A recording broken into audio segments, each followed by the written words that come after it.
ఎంత పెద్ద హమేషా లేదన్నావు కదా అప్పుడప్పుడు సారీ ఫ్రెండ్స్ చాలా ఘోరంగా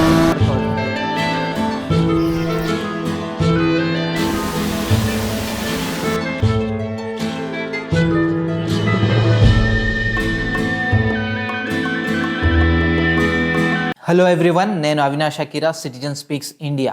నేను చేసినటువంటి కశ్మీరం వ్లాగ్కి నాకైతే చాలా మంచి సాటిస్ఫాక్టరీ రెస్పాన్స్ అయితే వ్యూస్ అయితే వచ్చినాయి అని నేను ఫీల్ అవుతున్నాను. ఈ 10th ఎపిసోడ్ చూడబోయే ముందు ఒక చిన్న ఇన్ఫర్మేషన్ అండి. ఏంటంటే చాలామంది నన్ను కామెంట్స్లో కానీ లేదా పర్సనల్ మెసేజ్లో కానీ ఈవెన్ నా ఇన్స్టా ఫాలోవర్స్ అయినా యూట్యూబ్ ఫాలోవర్స్ అయినా అడిగింది ఏంటంటే, మీరు ఈ కాశ్మీర్ ట్రిప్ మొత్తం ఎలా వెళ్ళారు, అసలు అక్కడ ఏ డ్రైవర్స్ని కాంటాక్ట్ అయ్యారు, వాళ్ళ కాంటాక్ట్ నెంబర్స్ ఏమన్నా మీరు ఇవ్వగలరా అని నన్ను అడిగారు. సో అందుకోసమే జస్ట్ మీరు వీడియో ఎపిసోడ్ 10 చూడబోయే ముందు ఈ ఇన్ఫర్మేషన్ అయితే మీకు ఇస్తున్నాను.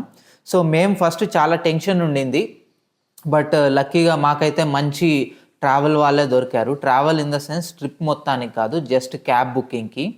సో ఆషిక్ బాయ్ అని మా క్యాబ్ డ్రైవరు, ఆయన చాలా ఓపికతో దగ్గరుండి మాకు అన్ని ప్లేసెస్ చూపించాడు. అలాగే ఎక్కడెక్కడ ఎలా ఎంత ఖర్చు పెట్టాలి, అలానే ఎంత పే చేయొచ్చు, మోసపోకుండా ఉండటానికి ఏవైతే టిప్స్ గైడెన్స్ ఉందో అది మొత్తం మాకైతే ఇచ్చాడు.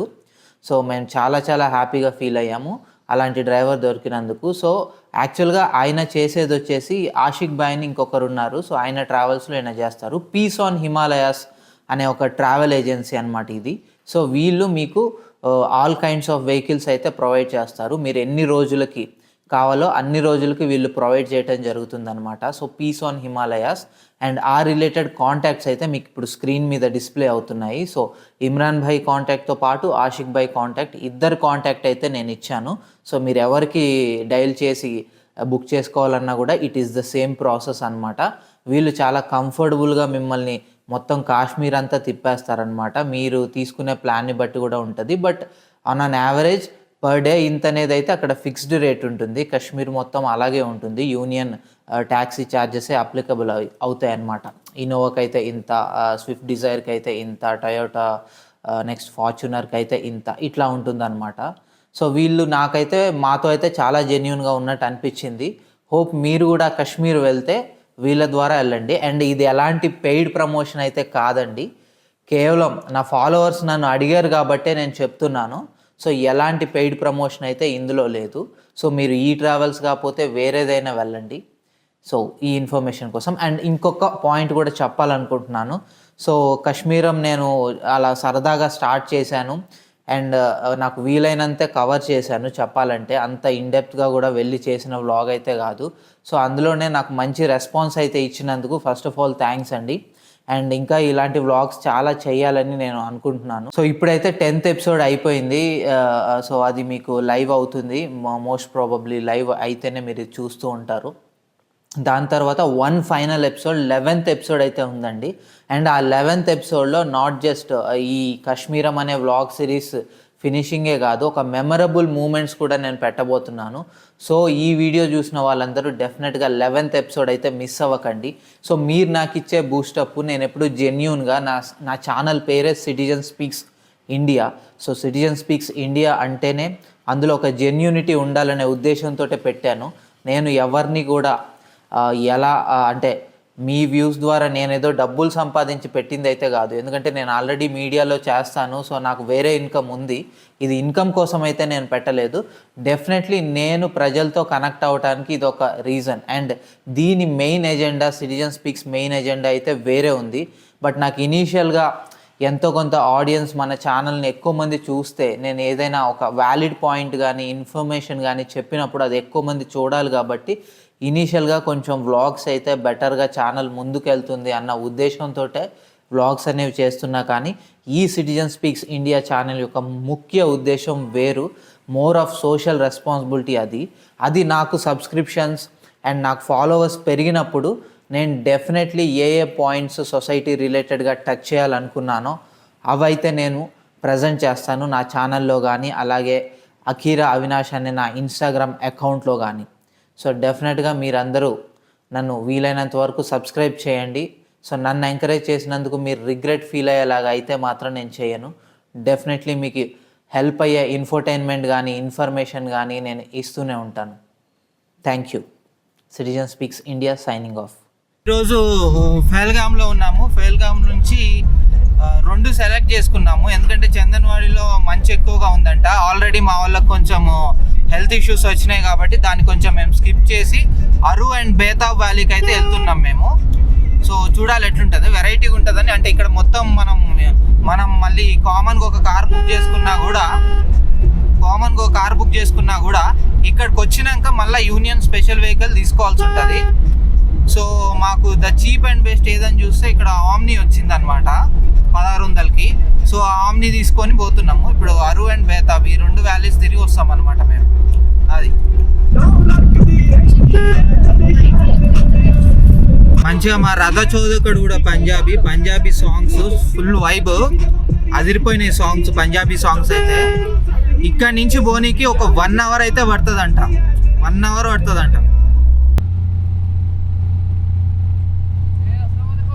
అయితే పెహల్గామ్ నుంచి అరు వ్యాలీ వెళ్ళేటప్పుడు మీరు మెయిన్ ఎంజాయ్ చేసేది ఏదైనా ఉందంటే అది జర్నీ అండి. ఒక 1 అవర్ ఉంటుందని చెప్పుకున్నాం కదా ఈ జర్నీ అయితే. సో ఈ జర్నీ గుండా మీరు డిఫరెంట్ వ్యాలీస్ అయితే మీకు కనిపిస్తాయి. మంచి రోడ్స్, ఫుల్ కర్వ్స్ ఉంటాయి, ఎదురుగా మంచు కొండలు వస్తాయి, చల్లటి గాలి తగులుతుంటుంది. అసలు పొల్యూషన్ అయితే 0 ఉన్నది అనిపిస్తుంది ఇక్కడ. అట్లనే మీకు ఏంటంటే ఇది నేను సమ్మర్లో వచ్చిన, సమ్మర్ కాకుండా కొంచెం జూన్ జూలై స్ప్రింగ్ టైం అనమాట ఇది కాశ్మీర్లో. ఈ స్ప్రింగ్ టైంలో కనుక మీరు కాశ్మీర్ వచ్చిండ్రు అనుకో, అసలు ఈ వ్యాలీ 2 పక్కల మొత్తం గ్రీనరీ, మంచి ఫ్లవర్స్ ఉంటాయంట. మాకు డ్రైవర్ నుంచి వచ్చిన ఇన్ఫర్మేషన్ ఇది.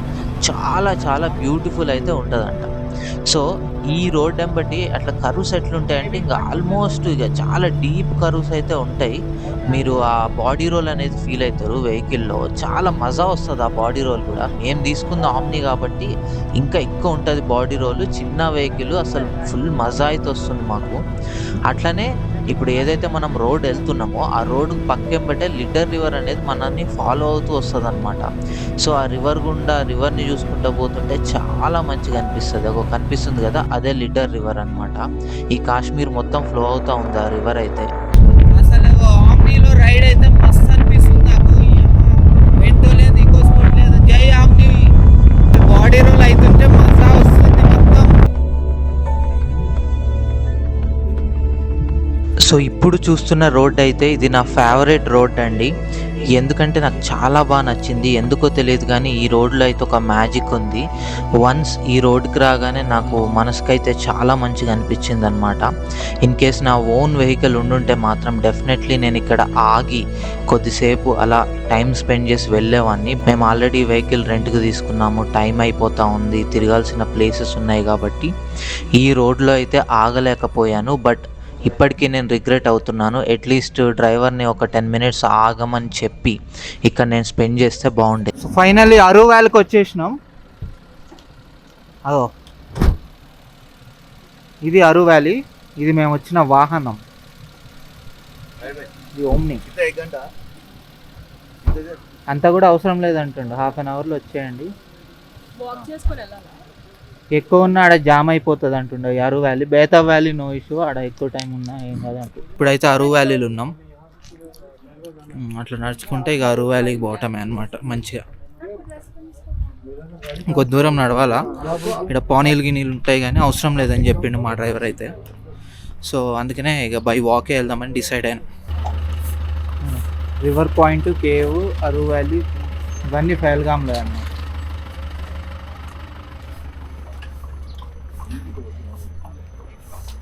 ఇక్కడ మొత్తం క్యాష్ అని ఉంటుంది, అది మైండ్లో పెట్టుకోండి.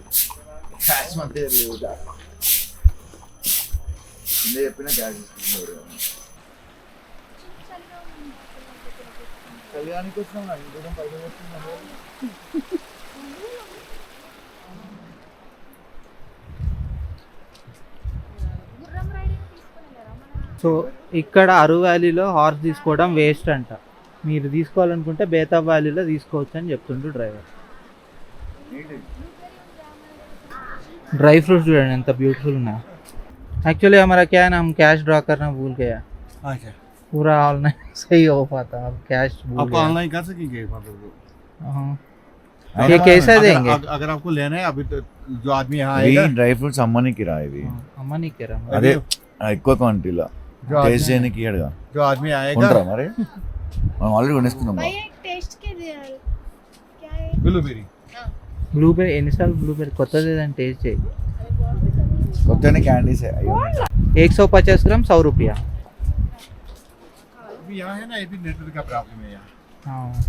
मतलब ये है ना लम्मा।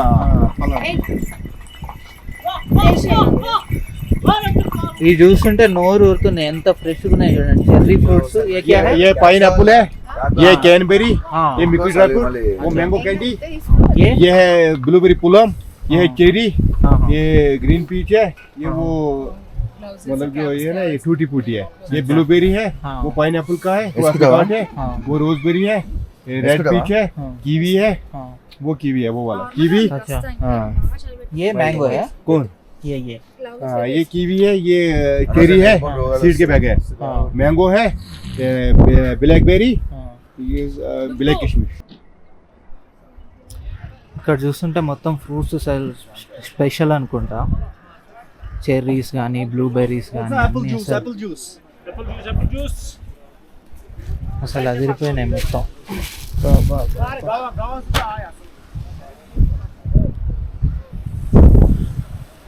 అయితే మన ఇండియాలో బ్రిటిష్ టైంలో ఉన్నటువంటి బ్రిటిషర్స్ ఎక్కువగా ఈ అరు వ్యాలీకి అయితే సమ్మర్లో వచ్చేవాళ్ళంట. ఎందుకంటే మన ఇండియాలో చాలా వరకు ఈ వేడి అనేది ఉంటుంది చాలా ప్లేసెస్లో.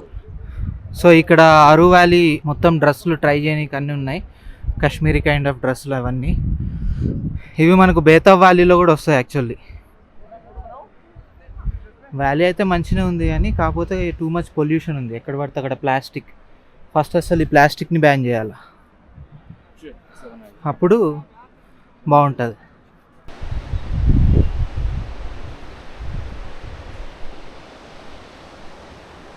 ఇదండి యాక్చువల్ అరు వ్యాలీ అనేది కొంచెం జూన్ ఆ సీజన్ అయితే మంచిగా ఇంకా ఎక్కువ గ్రీనరీ అండ్ ఫ్లవరింగ్తో బాగుంటుందంట. ఇప్పుడు చూశాను, ఓకే నాట్ బ్యాడ్, అందంగానే ఉంది, బాగుంది. బట్ అనుకున్నంత ఎక్స్పెక్టేషన్స్ అయితే లేదు. మేబీ కొంచెం మీరు ఆఫ్ బీట్ ట్రెక్ ఇలా చేస్తే ఇంకా బ్యూటిఫుల్ ఉంటుందంట అరు వ్యాలీ. అంటే ఇది రెగ్యులర్గా టూరిస్ట్ విజిట్ చేసే ప్లేస్. ఇది కాకుండా మీరు సపరేట్గా కొంచెం ఇంటీరియర్ ఆఫ్ అరు ట్రెక్కింగ్ కానీ లేకపోతే పోనీతో కానీ వెళ్తే అది ఇంకా మీకు బెటర్గా ఉండొచ్చు. అయితే ఈ ఫ్రెష్ ఫ్రూట్స్ అయితే కాదు, కాకపోతే కొంచెం షుగర్ డిప్డ్ ఉన్నాయి, బట్ ఓకే టేస్టీగా ఉన్నాయి.